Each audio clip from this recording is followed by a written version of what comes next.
अस्सलाम वालेकुम स्टूडेंट्स, आज हम प्रॉपर्टीज़ देखेंगे लैप्लास ट्रांसफॉर्म की। तो पहली प्रॉपर्टी जो हम देखने लगे हैं वो है लीनियरिटी। लीनियरिटी की प्रॉपर्टी क्या कहती है, मतलब ये प्रॉपर्टीज़ जो है ना, जैसे आपने फोरियर सीरीज़ की फोरियर ट्रांसफॉर्म की प्रॉपर्टीज़ देखी हैं, उन्हीं लाइंस के ऊपर है। बस इसमें एक एडिशनल चीज़ जो है वो रॉक की है, अदरवाइज एक्सप्रेशंस जो हैं वो सेम ही हैं। तो लीनियरिटी की प्रॉपर्टी क्या है कि अगर x1 ऑफ t एक सिग्नल है, उसका लैप्लास ट्रांसफॉर्म आपने लिया, वो x1 ऑफ s में कन्वर्ट हो गया और उसका रॉक हमने कह दिया r1 है। इसी तरह से एक दूसरा सिग्नल है x2 ऑफ t, उसका जो एक्सप्रेशन था, लैप्लास ट्रांसफॉर्म था, वो x2 ऑफ s था और उसका रॉक आपने कह दिया कि वो r2 है। तो जब हमने इन दोनों इनपुट्स को ऐड किया और कांस्टेंट से मल्टीप्लाई किया, तो इसी तरह से इनके कॉरस्पॉन्डिंग लैप्लास ट्रांसफॉर्म्स जो थे वो भी ऐड हो जाएंगे और कांस्टेंट से मल्टीप्लाई हो जाएंगे। तो मैं इसको कह सकती हूँ कि this is my linearity property, और मेरा रॉक जो है वो r1 और r2 का इंटरसेक्शन होगा। जैसे अभी आपने इन्वर्स लैप्लास ट्रांसफॉर्म में देखा था कि आपका जब x ऑफ s जो था वो दो एक्सप्रेशंस पे बेस कर रहा था। मतलब जब आपके पास x ऑफ s जो था वो x1 of s partial fraction से हमने उसको कन्वर्ट कर दिया था x1 ऑफ s और x2 ऑफ s में, और इसका रॉक r1 था और इसका रॉक r2 था। तो उन दोनों का जो कॉमन एरिया था उसको आप ओवरऑल रॉक कंसिडर कर रहे थे। तो वही बात हमने यहाँ पे की है कि r1 इंटरसेक्शन r2, अगर एक तीसरा एक्सप्रेशन आ जाता है तो वो तीसरा r3 हो जाएगा, तो तीनों का इंटरसेक्शन हो जाएगा। तो ये आपकी लीनियरिटी की प्रॉपर्टी है। अब दूसरी जो है वो आपकी टाइम शिफ्टिंग की प्रॉपर्टी है।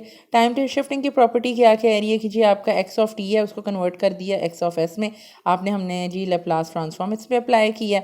अब अगर टाइम डोमेन सिग्नल जो है उसमें शिफ्ट आ जाता है t नॉट का, तो आपका जो सिग्नल होगा एस डोमेन में, उसमें क्या होगा, उस एस डोमेन सिग्नल को आपने e raise to power minus s t naught के साथ मल्टीप्लाई कर देना। ये टी नॉट क्या है, ये शिफ्टिंग फैक्टर है जो आपने यहाँ पे शिफ्ट किया है। अगर ये प्लस टी नॉट हो जाएगा तो यहाँ पे भी प्लस आ जाएगा, और रॉक के ऊपर कोई फ़र्क नहीं पड़ेगा। मतलब एक ओरिजिनल सिग्नल और उसका शिफ्टेड वर्जन जो है, उन दोनों का रॉक जो है वो सेम होगा। अब जो शिफ्टिंग इन एस डोमेन है, अब आपने x ऑफ t जो था उस पर आपने जी लैप्लास ट्रांसफॉर्म अप्लाई किया, x ऑफ s में आ गया।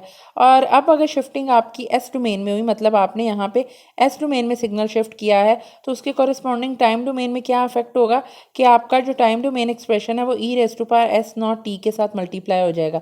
मतलब अगर s डोमेन में सिग्नल में s नॉट का शिफ्ट आया है, तो टाइम डोमेन में e raise to power s naught t के साथ मल्टीप्लाई हो जाएगा। अब इसका रॉक जो है, अगर मैं कह लूँ कि r है, तो जो मेरा शिफ्टेड सिग्नल होगा, बट इस दफ़ा शिफ्टिंग जो है वो एस डोमेन में हो रही है, वो टाइम डोमेन में नहीं हो रही बल्कि वो एस डोमेन में हो रही है। तो यहाँ से आपका रॉक जो है वो भी शिफ्ट करेगा। ठीक है, दिस इज़ इंपॉर्टेंट थिंग। जब आपने टाइम डोमेन में शिफ्टिंग की थी तो आपके रॉक पे कोई फ़र्क नहीं पड़ा था, लेकिन जब आपने एस डोमेन में शिफ्टिंग की है तो आपका एस डोमेन में जो मतलब आपका जो रॉक है वो शिफ्ट हो जाएगा। उसमें कितना शिफ्ट आएगा, आर, मतलब ये आर तो ओरिजिनल सिग्नल का रॉक था, plus real part of S not क्या है, वो आपका शिफ्टिंग फैक्टर है। तो if x of S has pole or 0 at s is equal to a, then x of s minus s naught has a pole or 0 at this s minus s naught is equal to a, और s क्या हो जाएगा, मतलब आपका नया s क्या बनेगा, वो जो शिफ्ट आपका a था, ये आपका प्रीवियस कह लो पोल था, वो शिफ्ट होके उसमें जब s नॉट का शिफ्ट आएगा तो वो आपका नए पे, मतलब आपका सपोज पहले -2 पे था, तो अब उसमें s नॉट का फैक्टर ऐड होता है, और s नॉट क्या है, वो सपोज 3 है, तो -2 + 3 जो है वो, इसका मतलब है कि आपका रॉक जो है वो अब रॉक शिफ्ट हो जाएगा 1 के ऊपर। ठीक है, तो इस तरीके से रॉक की शिफ्टिंग हो जाएगी, मतलब पोल की शिफ्टिंग हो जाएगी, और जब पोल शिफ्ट होगा तो आपका रॉक भी उसके कॉरस्पॉन्डिंग शिफ्ट हो जाएगा।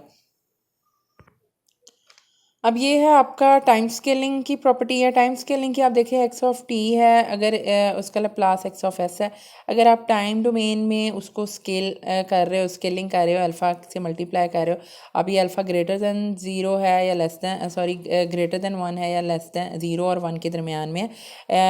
ये अभी हम कुछ नहीं कह रहे, हम सिर्फ ये कह रहे हैं कि अगर इस तरह क्या सिचुएशन हो तो आपका जो सिग्नल है उसकी क्या होगा, उसके साथ 1/अल्फ़ा मॉड जो है वो मल्टीप्लाई होगा, और x of S over alpha, मतलब जहाँ जहाँ पे एस का फैक्टर होगा वो अल्फ़ा के साथ डिवाइड हो जाएगा। तो ये तो एक्सप्रेशन की फॉर्म चेंज हो जाएगी। और रॉक क्या होगा, जो आपका आर था उसको भी आपने अल्फ़ा से डिवाइड कर देना है। तो अब अगर अल्फ़ा की वैल्यू ग्रेटर देन 1 होगी तो आपका रॉक कंप्रेस हो जाएगा ऑब्वियसली। अगर ये डिनोमिनेटर में 2 3 4 इस तरह से कोई वैल्यू आ जाती है तो आपका रॉक कंप्रेस हो जाएगा। और अगर अल्फ़ा की वैल्यू 0 और 1, मतलब डिनोमिनेटर में 0.5 आ जाए, 0.75 आ जाए, कुछ भी आ जाए, तो उससे आपका रॉक जो है वो एक्सपैंड हो जाएगा। तो ये आपकी टाइम स्केलिंग होगी, रॉक आपका कंप्रेस या एक्सपैंड हो जाएगा depending on value of alpha. अब जो फिफ्थ प्रॉपर्टी है दैट इज़ कॉन्वोल्यूशन प्रॉपर्टी। ठीक है, x1 ऑफ टी है, लैप्लास ट्रांसफॉर्म हमने उसका फाइंड किया, x1 ऑफ s था, रॉक r1 था, x2 ऑफ टी दूसरा एक्सप्रेशन था, रॉक उसका जो था वो r2 था। अब अगर दो टाइम डोमेन सिग्नल्स कन्वॉल्व हो रहे हैं तो एस डोमेन में उनके एल्जेब्राइक एक्सप्रेशंस जो हैं वो मल्टीप्लाई हो जाएंगे। ठीक है, क्योंकि आपको पता है कि कॉन्वोल्यूशन और मल्टीप्लिकेशन जो है वो डुअल इन नेचर होती है।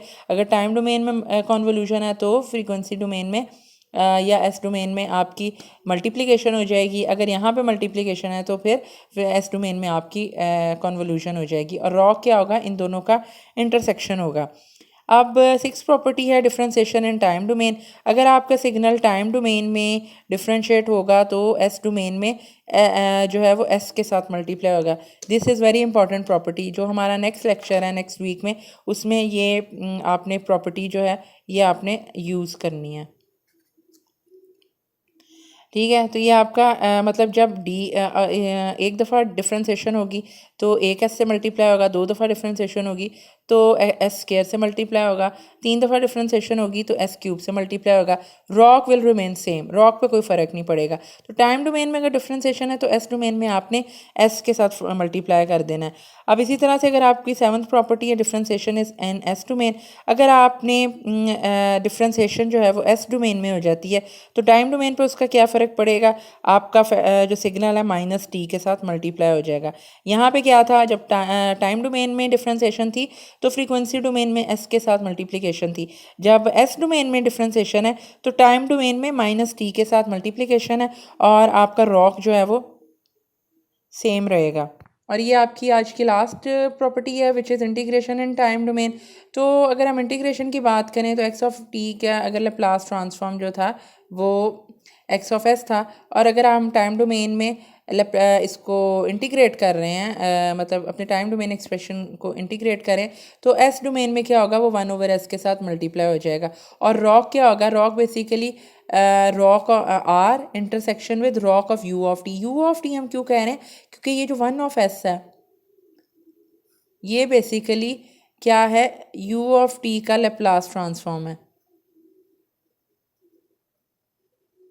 मतलब अगर आप Laplace transform you of T का लैप्लास ट्रांसफॉर्म लेते हो तो आपका 1/s आ जाता है। तो हम बेसिकली क्या कर रहे हैं, एक्स ऑफ एस और इस 1/s मतलब जो कि यू ऑफ टी का रॉक है इसका इंटरसेक्शन ले रहे हैं।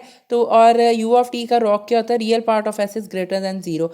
या आप बेशक टेबल देख लो या फिर आप जो है ख़ुद से सॉल्व कर लो, तो इसका रॉक जो है यू ऑफ टी का वो real part of S is greater than 0।